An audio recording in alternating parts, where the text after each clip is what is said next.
Please scream like Casey Anthony showed up to your kid's birthday party. Scream! I just thought of that. Alright. So I'm going to do a joke about a grandmother. Now, if anybody's grandmother recently passed, that might make the joke a lot more funnier. No, I'm joking. I'm not going to do a joke about a grandma. I love my grandma. She's just really old. She's so old, her vagina is the Underground Railroad. No, but my grandma, she turned 91 last week. My grandma turned 91, and she's still alive. Unfortunately, I didn't pull the rope tight enough. So, you know what I hate? I hate when people who are homophobic, they call like a gay person a flaming homo. I hate that. Like, he's a flaming homo! Flaming homo! Yeah, but a flaming homo is better than a homo on flames. That might be dangerous.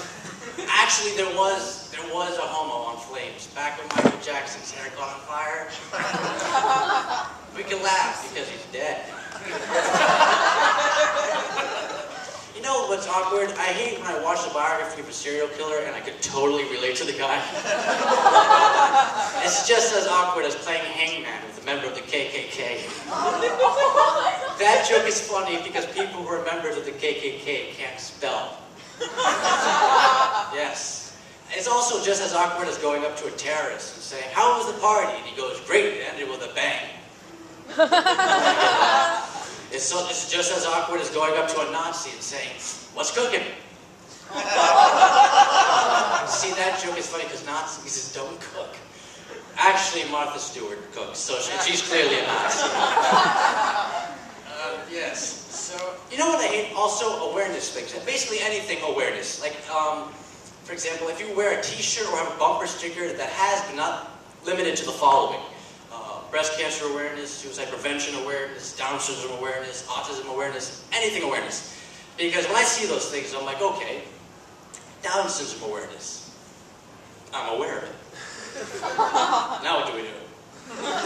To me, if you're a person who does anything awareness, it's kind of like you're that person standing next to a car that's on fire and telling the other cars that car's on fire. I know you're burning alive in your vehicle, but I'm telling them that you're burning alive in your vehicle. And you know what I saw recently? A bumper sticker that said, "Fight against autism."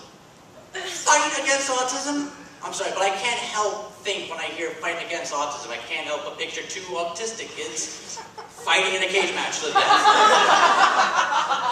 Sorry, but, oh, so here's a good fact. Recently, actually, it turns out more people are committing suicide than ever before.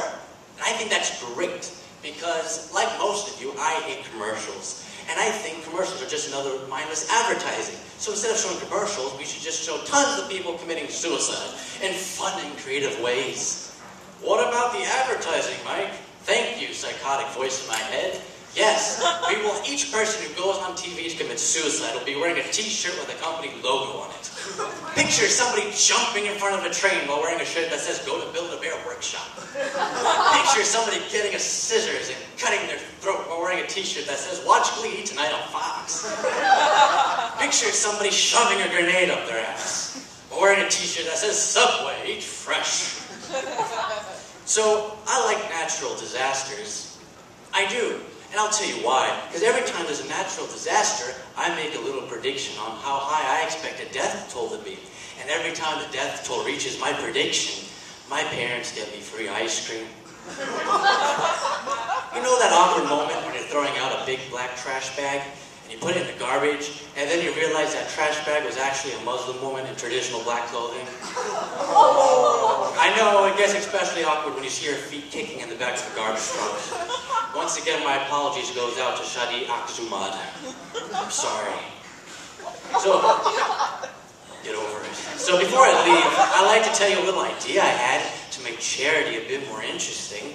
I think we should take 15 of the fattest Americans and then tattoo the name of a charity to their heads, and then push these fat fucks off the Empire State Building.